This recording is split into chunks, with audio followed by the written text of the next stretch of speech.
Hey guys, it's Jarek the Dragon from Red Dragon Airsoft.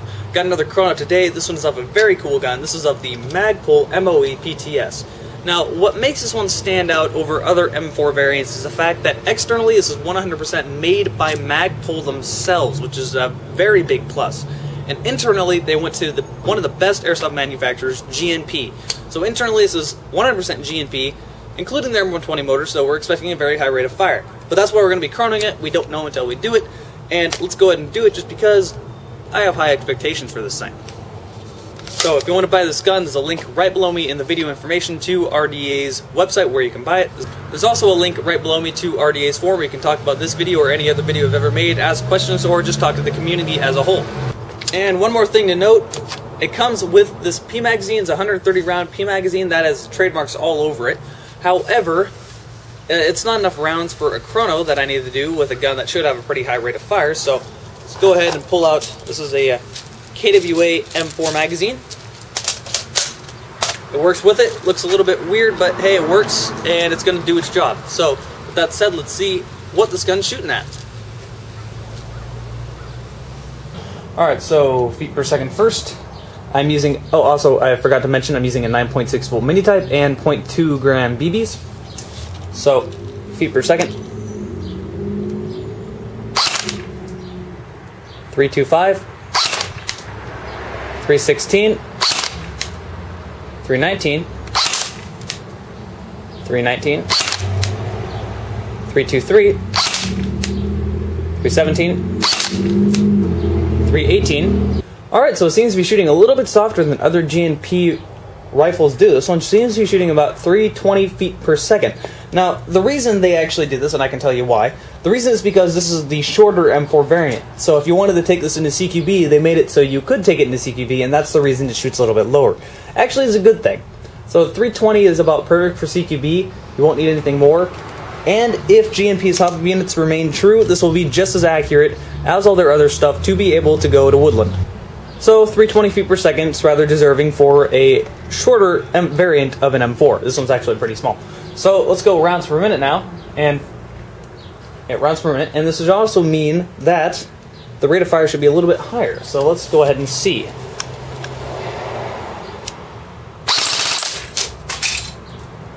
$900,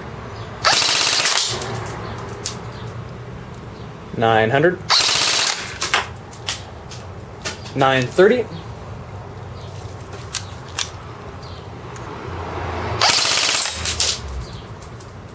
930,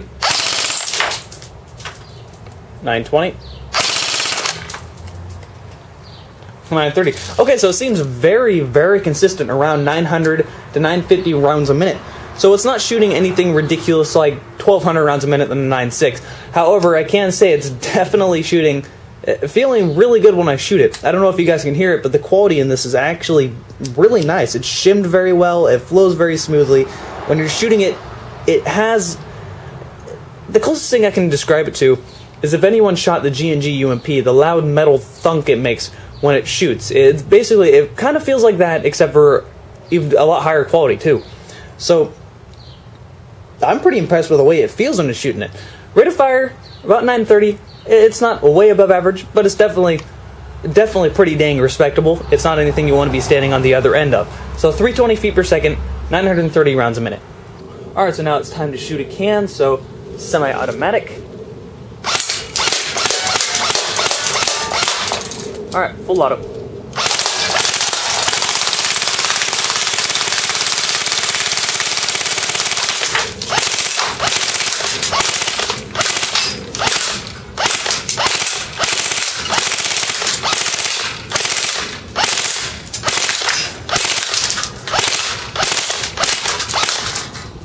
And please never do a full auto burst that long with your gun. Alright, so here's what's left. Not much, as usual. Pretty much shred it in half. I was having a little bit more fun than usual with this one just because of the way it feels when you shoot it. But yeah, can's definitely not going to match up to this gun. Alright, so this gun, like I mentioned, feels pretty dang good when you're shooting it.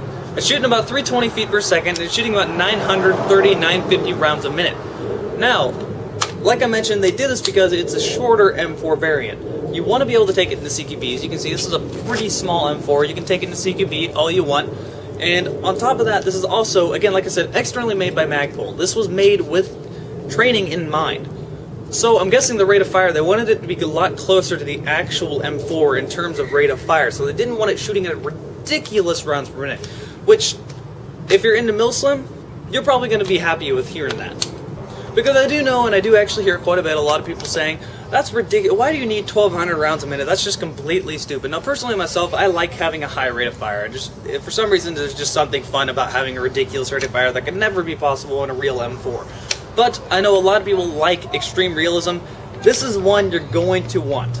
If you want extreme realism, you got the externals to match it, you got the internals coming close to matching it, and overall it's definitely a very solid piece of equipment. But what do you expect when Magpull makes the externals and G&P makes internals? So again, 320 feet per second and about 950 rounds a minute. If you want to buy this gun, there's a link right below me to RDA's website. There's also a link below me to RDA's forum. So with that said, that has been RDA's chrono of the Magpull MOE.